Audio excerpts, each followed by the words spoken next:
çanda, bayrak kuşlar çanda. Gülüm özledim seni, bayrak kuşlar çanda. Gülüm özledim seni.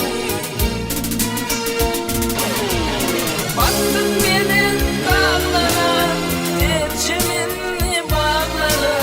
Geceler bana kara, deyip özledim seni.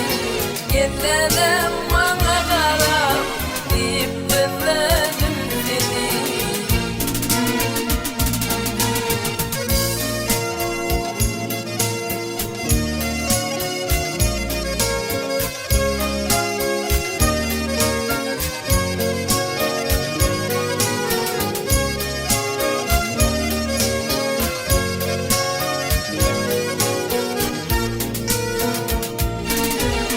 Yollardan, yollardan, uzak uzak illerden, gülerekli kollardan, yıllar özledim seni. Gülerekli kollardan, yıllar özledim seni. Yürü varlar bugünden, yarım gittin yeminle. Kara gözler içinden, dedem özledim beni.